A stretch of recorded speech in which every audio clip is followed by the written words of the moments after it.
این هفته خبر تو خبر داره براتون از اوضاع خفن نظام در سال 95 و قش و ضعف شیخ فری برای استارت برجام 2. توافق برجام که در زمینه فعالیت هسته ایران بود میتونه یک الگو باشه در این زمینه. همین راه حل رو ما میتونیم برای مشکلات دیگر منطقه استفاده بکنیم. ما امیدواریم که این مذاکره ها پایه و اساسی بشه برای یک راه حل و اون دوره انتقالی زمینه فراهم بشه و آینده سوریه تدوین و معین بشه. توی چنین وضعیتی خامنه و نوچه‌هاش از این میترسن که زهر بزنه سیرت نظام ولایت رو عوض کنه و همه چی از بیخ و بن بعد باد بره.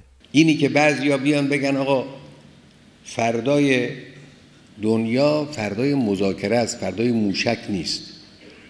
این حرف اگه از روی ناآگاهی گفته باشه خب ناآگاهی است.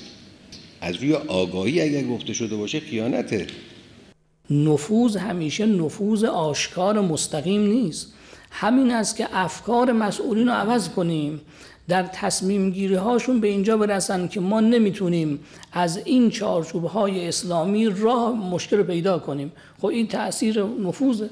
نیان یه عده‌ای برای ما نسخه بنویسن که از بیخ و بن نظام جمهوری اسلامی رو چیز دیگری ترسیم کنن، تبدیل بشه نظام جمهوری اسلامی به نظام دموکراتیک دیگری با همون ابزار و لوازم. ببینید امروز بعد از 37 سال شنیده میشه برخی گفتن که ما اگر میخوایم مشکلاتمون حل بشه باید بریم در چارچوب اقتصاد غربی ها، بعد هم تمام ارزش های فرهنگی و سیاسیش هم که با خودش میاره بپذیریم. این یه فکر خطرناکی است. حالا تأثیر این فکر خطرناک رو در حرفای این پاسدارت ملاحظه کنید که از ترس عواقب جام زهر داره زهر ترک میشه.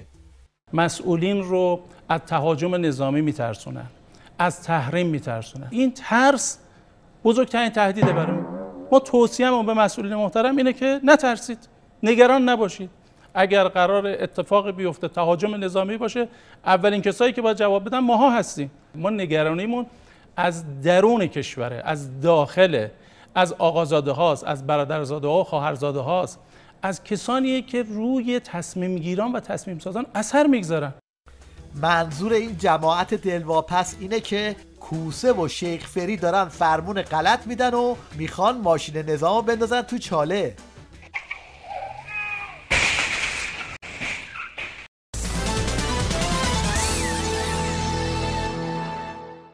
این دایناسور مکارم به جای اینکه جواب بده که چرا پولای آزاد شده از تحریم تو سوریه و عراق و لبنان دارن ولخرجی میشن، اومده روزه قناعت میخونه و به مردم میگه اینقدر بسوزید و بسازید تا آمریکایی‌ها از تحریم خسته بشن. ما میتونیم به نصف آنچه امروز هزینه میکنیم زندگی کنیم. این تحریم ها شمشیرهای دولبه، هم به آمریکایی‌ها و اروپایی‌ها ضرر میزنه، منافع مبادلات تجاری ما میرزه تو جیب حریفان اونها. اگر به ما ضرر میزنه به اونها هم ضرر میزنه و ما اگر مقاومت کنیم اونها خسته میشوند. جلو ریخت و پاشهای زندگی رو بگیریم. خامنه اسم امسال رو گذاشته بود اقتصاد مقاومتی اقدام و عمل. حالا یه نمونه از اقدام و عمل به سبک پاسدارای قاچاقچی رو ببینید.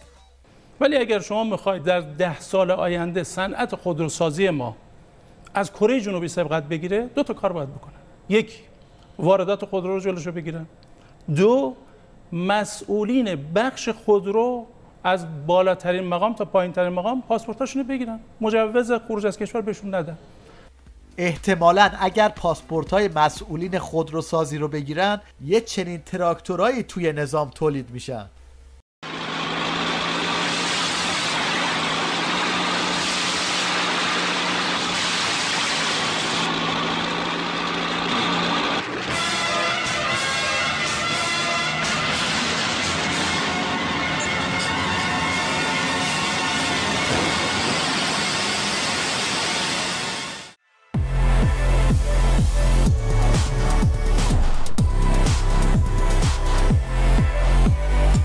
حالا بریم سراغ اژه‌ای گوشخوار رو ببینیم تو این وضعیت قوه قضاییه آخوندا چه حال روزی داره.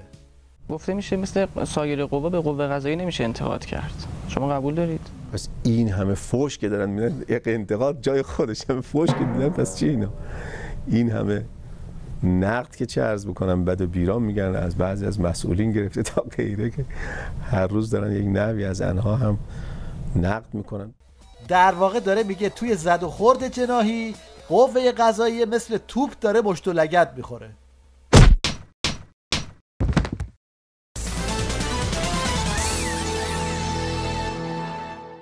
این نوبخت بخت برگشتم رفت تو راهیان زور تا شاید 4 نفر رو برای شیخ فری یارگیری کنه، اما بدشانسی آورد و دماغ سوخته برگشت. سخنرانی ناتمام سخنگوی دولت در هویزه. نوبخت در سفر یک روزش به خوزستان در یادمان شهدای هویزه در جمع اعضای کاروانهای راهیان نور سخنرانی میکرد که برخی از حاضران شعارهایی از جمله نه سازش، نه تسلیم، نبرد با آمریکا سر دادند و سخنان نوبخت رو ناتمام گذاشتند. رئیس سازمان مدیریت و برنامه‌ریزی با قطع سخنرانیش بلافاصله هویزه رو ترک کرد. یعنی میخواست چند تا از نوچه‌های عظما رو تو راهیان زور بر بزنه، اما تو دهنی خورد.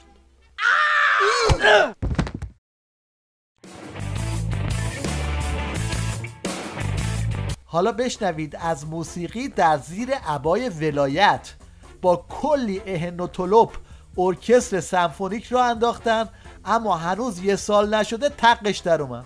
ارکستر سمفونیک یک ضرورت برای کشور. ارکستری که هنوز در 6 ماه گذشته 1 ماه حقوق 30 روزه نگرفته، بیمه 30 روزه و بازنشستگی 30 روزه براش نفرستادن. ببینید اینا چقدر مهمن. من میدونم که اگه به این شکل بخواد ادامه پیدا بکنیم اصلا آبرومون میره.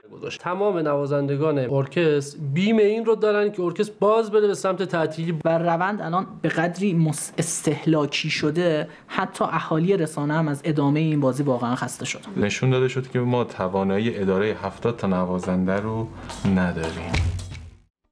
ببینید کار به کجا کشیده که شیخکی مثل این حاجی شفتالو عمود خیمه نظام رو به اندازه یه خطکش جیبی کوچیک میکنه تا شاید بسیجی‌ها به همین اندازه تحویلش بگیرن. تو خطکشت ولایت باشه آرامش داری. با ولایت انتخاب بکن. اگر ما همه انتخاب هامون با اجازه این خطکش باشه،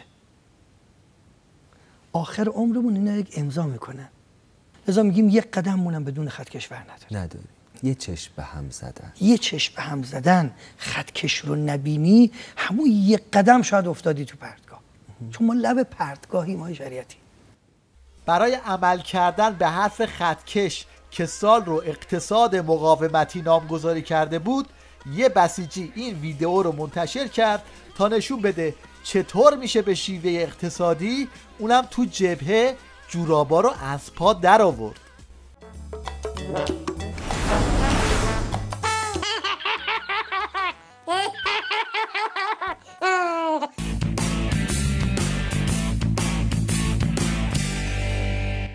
حالا یه مروری داشته باشیم بر معروف ترین مصاحبه های تیوی ریش با این نمونه که یه جمله بیشتر نیست ولی کلی حرف توشه. یه مشور میدارم مال دولت چه باید چاپید قافید، مال دولت چه باید چاپید قافید.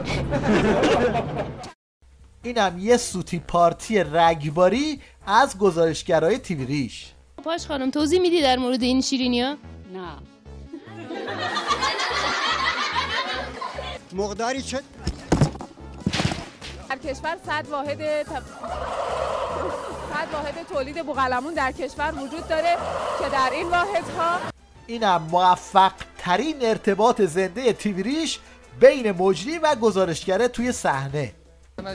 بله همکاران عزیز، در بخش بین الملل کیا جایزه گرفتن؟ هر کدوم از شما عزیزان بفرمایید، ما آماده هستیم. خدا نگهدار.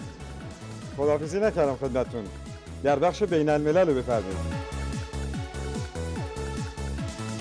این سرمورچه خار پشمالو رو هم انگار اولین بار آوردن توی تلویزیون. طرف نمیدونه که وقتی آدم داره گفتگو میکنه باید به مجری نگاه کنه، یعنی مجری ازش سوال میکنه اما این به فرض اینکه مجری چغندره زل میزنه تو دوربین. سردار ضمن سلام بفرمایید که چقدر حضور جوانان، دانشجوها، دانش آموزان به عنوان اردوهای جهادی در مناطق محروم میتونه تاثیرگذار باشه، حالا هم به لحاظ اقتصادی و هم به لحاظ فرهنگی؟ خواهش میکنم. بسم الله الرحمن الرحیم و به این نستعین. منم خدمت بینندگان عزیز عرض سلام و ادب و احترام دارم. ببینید نکته اصلی و مهم قضیه در بحث اردوهای جهادی اینه که اردوهای جهادی در حقیقت امتداد راه رزمندگان و شهدای دفاع مقدسه که برای گشودن گره‌های زندگی مردم. بچه‌های جهادی که همون نسل دفاع مقدس در شرایط موجود هستند، اینها در حقیقت برای